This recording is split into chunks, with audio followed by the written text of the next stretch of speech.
बोलती पुस्तके. ज्यांना वाचनाचा नाद त्यांना बोलती पुस्तके घाली साद. आमचं चॅनल सबस्क्राईब करा आणि सबस्क्राईब करायला इतरांनाही सांगा. नमस्कार श्रोते मित्र हो, बोलती पुस्तके सादर करीत आहे लेखिका सौ मिनल वसमतकर लिखित कथा पाठवण. गाडी थांबवा, अहो गाडी थांबवा, बस थांबवा, असे ती गाडीतली स्त्री ओरडत होती. अहो आमचे माणूस खाली राहिले आहे, असे ती कंडक्टरला म्हणाली. पण कंडक्टर हा तामिळी असल्याने त्याला काहीही समजत नव्हते. शेवटी तिने कंडक्टरला खानाखुणा करून हिंदीत सांगितले, पण तोपर्यंत बस फार पुढे आली होती. कंडक्टर म्हणाला, आता मागे घेण्यास मी तयार नाही. आता 7-8 मिनिटात अर्पुकोट्टाई गाव येईल, तिथे आपण पाहू. मृगजा परेशान झाली. तिला काय करावे समजत नव्हते. तिचा पती खाली राहिला होता व म्हातारी सासू बरोबर होती. सासूलाही सोडता येईना. इतक्यात अर्पुकोट्टाई हे गाव आलं. गाडी थांबली. सायंकाळ व्हायला आली होती. नुकताच पाऊस येऊन गेला होता. तिने इकडे तिकडे पाहिले. रस्त्यावर पाणी साचलं होतं. ती कंडक्टरजवळ गेली व म्हणाली, आता मी काय करू? गाडी फक्त 20 मिनिटं थांबणार आहे. काय करायचं ते तुम्ही ठरवा. कंडक्टर म्हणाला, चूक तुमची आहे की माझी ते मला माहीत नाही. तुम्ही काय म्हणता ते समजत नाही. तो अर्धी हिंदी व तामिळीत बोलला. मागून यायला गाडी आहे का? नाही, आता मागून यायला गाडी नाही आणि या रस्त्यावर यावेळी कोणीही वाहन चालवत नाही. मग मी काय करू? ते मला माहीत नाही. ठीक आहे, मी थोड्याच वेळात जाऊन येते. माझी सासू व सामान गाडीत राहू द्या, मी 10-15 मिनिटात येते. असे म्हणून मृगजा सासूपाशी आली व म्हणाली, सासूबाई, कुठून फोन करता आला तर चौकशी करते मी. अगं पोरी, एकटी कुठं जातेस? नीट सांभाळून जा. गाव नवीन आहे, भाषा येत नाही, लवकर ये. कुठून तीर्थयात्रा सुचली देव जाणे. इकडे मागच्या स्टेशनवर राहिला तिचा पती परेशान होता. पुढे जाण्यास कुठलेही वाहन नव्हते. कुणाला मराठी समजत नव्हते. हिंदीचा तर तिरस्कार. काय करावं या विचारात तो परेशान होता. मृगजाने हातात परस घेतली. दोन्ही खांद्यावरून तिने पदर घेतला व ती चालू लागली. बाजूला पानाच्या टपऱ्या व छोटी छोटी दुकानं होती. मृगजा फोन करावा या विचाराने निघाली होती. मागच्या स्टेशनवर जमल्यास सांगावे, पण नंबर मिळवण्यासाठी कोणाची तरी मदत हवी होती. पण कोणीही हिंदी किंवा मराठी जाणणारा नव्हता. तिला हा तामिळ येत नव्हते. या विचारात ती चालत आली एका मोठ्या वाड्यापाशी. वाडा चांगला मोठा होता. वाड्यावर दगडी कमान होती. मोठे सागवानी दार होते. कमानीवरची कारागिरी बघण्यासारखी होती. दारात मोठे वडाचे झाड होते. झाडाच्या पारंब्या लोंबत होत्या. पक्ष्यांचा थवा नुकता झाडावर बसला होता. त्याचा कलकलाट चालू होता. मृगजा त्या दारापाशी काही मदत मिळेल म्हणून आली व दारातून आत वाकून पाहू लागली. इतक्यात दारावरच्या नौकराने तिला अडवले व तो तामिळमध्ये बोलला. आता काय करावे या विचारात तो असताना घरातून साधारण 50चे ग्रहस्थ आले. अंगावर पांढरा शर्ट व अंगाभोवती पांढरी लुंगी, डोळ्यावर चष्मा, शरीराने दणकट व सावळे असे ते ग्रहस्थ होते. ते ग्रहस्थ तामिळीत म्हणाले, काय गडबड आहे? आतमध्ये जात होता तो नौकर म्हणाला. त्या ग्रहस्थाची नजर मृगजावर पडली. केसांची सुंदर वेणी पाठीवर वळत होती. चेहऱ्यावर तारुण्य ओसंडत होतं. केस थोडे उडत होते, पण डोळ्यातील भाव मात्र करारी, एवढी शालीन. इतक्यात मृगजा म्हणाली, मला मदत हवी आहे, मिळेल का? मला तामिळी भाषा येत नाही. हो जरूर, मला मराठी थोडं थोडं येतं, पण बोललेलं सगळं समजतं. हिंदी इंग्रजी चांगलं येतं मला. आपण कोण? आम्ही महाराष्ट्रीयन आहोत. म्हाताऱ्या सासूला घेऊन तीर्थयात्राला निघालो आहोत. पण मागच्या स्टेशनवर माझे पती राहिले आहेत आणि सासूला मी स्टेशनवर बसवून आले आहे. त्या म्हाताऱ्या आहेत, त्यांना दिसत नाही. मी बरेच जणांजवळ चौकशी केली, पण कुणाला मराठी समजत नाही आणि मला तामिळ येत नाही. मागच्या स्टेशनवर जर कोणी फोन लावला तर आम्ही इथे थांबलो हे माझ्या पतींना समजेल. त्यांना येण्यासाठी आता कुठलीही गाडी किंवा बस नाही का? मृगजा म्हणाली. ठीक आहे, आता जाण्यासाठी किंवा येण्यासाठी कुठलीही बस नाही आणि या मार्गावर रात्री वाहने लुटली जातात म्हणून रात्री वाहने सहसा येत नाहीत. मी या गावचा पाटील आहे. काहीतरी करतो, तुम्ही काळजी करू नका. हे बोलणं चालू असतानाच पाटलांचा ऐन 25ला तरुण मुलगा तिथे आला व गालात हसला. पाटील त्याला म्हणाले, तू इथं थांबू नकोस. तो तामिळीत म्हणाला, का? तुमच्याकरता? चुप बैस. मुलाला वडिलांचा राग नवीन होता. कुठलीही परकी स्त्री या वाड्यात फक्त स्त्री म्हणून येत असे. तिचे दुसरे कुठलंही नातं या वाड्याशी नसे.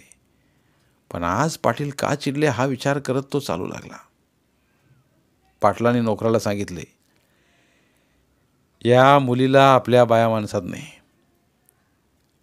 म्हणजे कुठं तिकडच्या वाड्यात? नोकर चाचरत म्हणाला. चुप. घरच्या बायात सुनबाईपाशी घेऊन जा. मुली, तू आत जा, मी तुझी काहीतरी व्यवस्था करतो. नाही, मी आत नाही जाणार, कारण माझ्या सासूबाई स्टेशनवर एकट्या आहेत. त्या माझी काळजी करत असतील. काळजी करू नको पोरी, मी आता माझी कार पाठवतो. तुमच्या नवऱ्याचं नाव व वर्णन सांगा. आणि त्याने कार घेऊन जायला ड्रायव्हरला सांगितलेही. ते म्हणाले, त्या माणसाचे नाव जोरजोरात अनाऊन्स करा व त्यांना या इथे आहेत हे सांगा व त्यांना घेऊन या. आम्हीच तिकडे गेलो तर? मृगजा म्हणाली. नाही, कारण रात्री बाया माणसांना हा मार्ग धोक्याचा आहे. तुम्ही आत जा. नाही, माझ्या सासूबाई माझी वाट पाहत असतील, मला गेलं पाहिजे. नाही, मी त्यांना इथं आणण्यासाठी घोडागाडी पाठवली आहे. थोड्याच वेळात त्या इथे येतील, कारण अशा 8 वाजायच्या वेळी तुम्ही 2 बाया स्टेशनवर बसणं मला योग्य वाटत नाही. आणि रिमझिम पाऊस पण येत आहे. तुम्ही आत जा, त्या येतीलच, जा. नाही, त्या आल्यावरच मी जाईन. इतक्यात घोडागाडी आली व त्यातून तिच्या सासूबाई उतरल्या. मृगजा, कुठे आहेस? तू मला का आणलंस? सासूबाई, मी इथेच आहे. या, चला, हे इथल्या पाटलांचं घर आहे.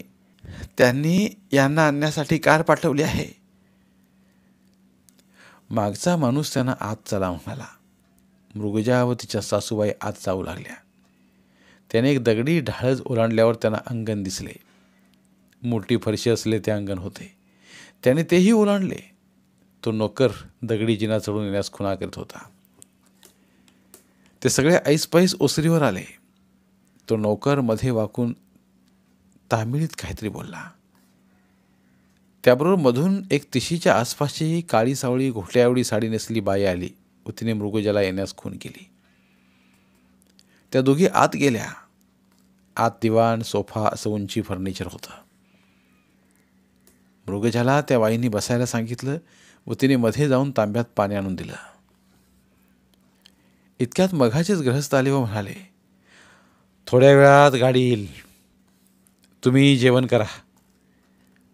आमच्या घरातील माणसांना मराठी हिंदी येत नाही म्हणून मी आलो. ही माझी सूनबाई आहे व ही माझी पत्नी. इतक्यात आणखीन एक बाई आली. ही माझी आई आहे. तुम्ही घाबरू नका, तुम्ही माझ्या घरच्या लोकात आहात. तुम्ही आता जेवण करा. मृगजा विचार करू लागली, आपण जेवलो नाही तर सासूही जेवणार नाही. काय करावं? इतक्यात तिची सासूच म्हणाली, आम्ही माझा मुलगा आल्यावर जेवू. मृगजाला बरं वाटलं. जशी तुमची इच्छा. पण आईने थोडा भात व सार खावा असे म्हणत ते आपल्या पत्नीकडे वळून म्हणाले, त्यांना लागलेले द्या. व ते बाहेर पडले. त्याच्या सुनेला व पत्नीला मोठे आश्चर्य वाटले. कारण या घरात येणाऱ्या स्त्रीला इतकी आदराची वागणूक कधीच मिळत नसे. तिच्याकडे फक्त स्त्री म्हणून पाहिले जाई. मग आज असे कसे, असे त्या सासूसना मनाशी म्हणत होत्या. इकडे पाटील मनाशी विचार करू लागले, या मुलीत असे काय आहे की आपण तिच्याकडे एक मुलगी म्हणून पाहत आहोत. आपल्या या वाड्यात आलेली परकी स्त्री आत्तापर्यंत फक्त स्त्री म्हणूनच आली. आपण कधी स्त्रीकडे दुसऱ्या नजरेने पाहिलंच नाही. बरं, आपलं वय झालं म्हणावं तर आत्तापर्यंत असे काही घडलेलं नाही. पण काही असो, ही मुलगी कोणीही असो, आपल्याकडे संध्याकाळी मदत मागायला आली. बिचारी संकटात आहे. आपण वयस्कर आहोत म्हणून आपल्याकडे ती आली. आपण तिच्या बापाच्या ठिकाणी आहोत. आपण तिला मदत केली ते चांगलंच झालं. आजपर्यंत अशा मदत मागायला आलेल्या स्त्रिया आपल्या भक्ष्य ठरल्या. पण तिचा खानदानीपणा तिच्या डोळ्यात स्पष्टपणे दिसत होता. तिच्या डोळ्यात एक प्रकारची जरब आहे. ती कोणत्या तरी चांगल्या घरातली मुलगी आहे. काही असो, तिने आपल्यातला माणूस जागा केला. आजपर्यंत आपण आपल्यातला माणूस विसरलो होतो. आत्तापर्यंत आपण लोकांवर जुलूम केले, ऐशारामाचे जीवन जगलो. आता आपण हे सोडायला पाहिजे. हेच जणू या मुलीने दाखवून दिले आहे. इतक्यात रात्रीचे 11चे टोल पडले. पाटील अस्वस्थपणे फेऱ्या मारू लागले. अजून कशी गाडी आली नाही? ती मुलगी व म्हातारी उपाशी आहेत. इतक्यात गाडी दारात थांबली. त्यातून तिशीचा एक तरुण उतरला. तो काळजीने घाबरून गेला होता. इतक्यात पाटील समोरून आले व म्हणाले, या माझी आई व पत्नी कुठे आहेत? तो तरुण म्हणाला, या वर घरात आहेत. पाटील म्हणाले. इतक्यात मृगजा धावत खाली आली व पटकन पाटलाच्या पाया पडली. म्हणाली, बाबा, मी तुमची जन्मभर ऋणी राहीन. नाही मुली, त्यात ऋण ते कसले? मीही गावचा पाटील आहे. हे माझे कर्तव्यच आहे. आणि ते मनात म्हणाले, मुली, ऋण तर तुझे मानायला पाहिजे. तुझ्यामुळं मी माणूस झालो. निघतो आम्ही. मृगजा, आईला घेऊन ये. तो तरुण म्हणाला. कुठे निघालात तुम्ही आता? सकाळी 9ला रेल्वे आहे. आता 11 वाजलेत. अजून कोणाचे जेवण झालं नाही. आपण सर्व जेवू. आई पण उपाशी आहेत. चला जेवायला. नाही, आता तुम्हाला कशाला त्रास? हा त्रास खूप झाला. नाही, चला. काही त्रास नाही. केळीच्या पानावर भात, चटणी, सार वाढलं होतं. सर्वांची जेवणं झाली. जेवणानंतर पाटील म्हणाले, चला आपण खाली जाऊ. ते दोघे खाली आले. पाटील त्या तरुणाला म्हणाले, नीट लक्ष देऊन ऐका मी काय म्हणतो ते. या वाड्यातून तुमची पत्नी बाहेर गेल्यावर लोक अनेक गोष्टी बोलतील. कारण मी स्पष्ट सांगतो, या वाड्यात येणारी स्त्री फक्त स्त्री म्हणून आली. पण तुमच्या पत्नीत अशी काय जादू आहे की या घरात तिने पाऊल टाकले आणि कोण जाणे उभ्या आयुष्यात इतक्या स्त्रिया पाहिल्या, पण कुणीच मला मुलगी बहीण वाटली नाही. पण ही मला मुलगी वाटली. या वाड्यात येणाऱ्या स्त्रियांबद्दल लोक फारसे चांगले बोलत नाहीत. पण मी हे एवढं सांगितलं ते तुमचा संसार सुखाचा व्हावा म्हणून. काही गैरसमज करून घेऊ नका. मी सांगितलं ते सर्व सत्य आहे. तिच्याकडे पाहून मी 50व्या वर्षी माणसात आलो. आजपासून मी स्त्रीकडे वेगळ्या नजरेने पाहायला शिकलो. स्त्री कोणाची आई, पत्नी, मुलगी, बहीण या विविध नात्यातून जाते हे मला इतक्या उशिरा कळले. माझ्या म्हणण्यावर विश्वास ठेवा. आता तुम्ही शांत झोपा. मुलीला यातलं काहीही सांगू नका. मृगजा व आईसाहेब आमच्या बाई माणसात झोपले आहेत. तुम्ही झोपा. थोड्या वेळात पहाट होणार आहे. हे सारा ऐकून तो तरुण सुन्न झाला व यात्रा सफल झाली असे म्हणत आडवा झाला. पहाटेच्या किरणाने मृगजाला जाग आली. ती उठून बाहेर आली. तिला शांत झोप लागली नव्हती. ती उभी राहिली.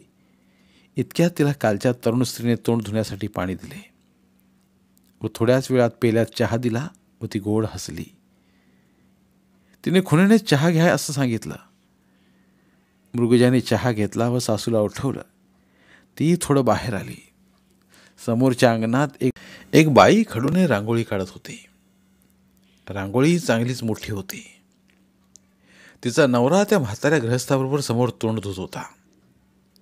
तिला काल सारं भयान वाटत होतं, पण आज शांत व चांगलं वाटत होतं. ती उभी होती तिथे ती बाई आली व तिने आंघोळीला पाणी ठेवलं आहे असं खुणेनं सांगितलं.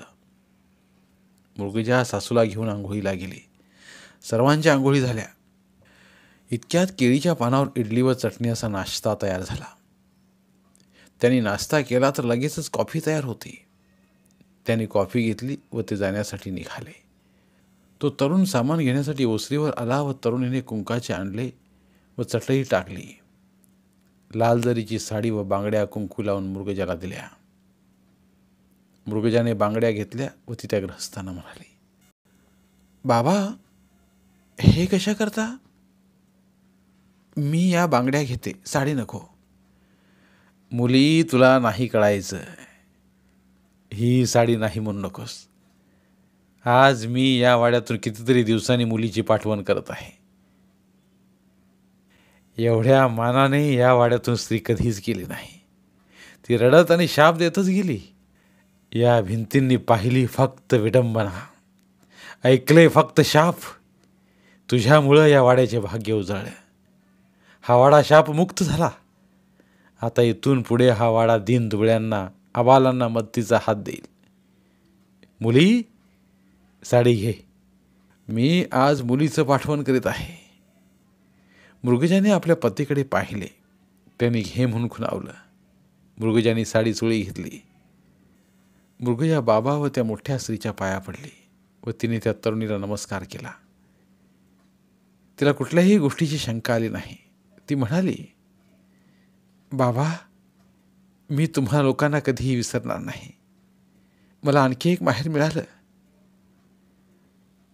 लोक आम्हाला कधीच विसरत नाहीत मुली.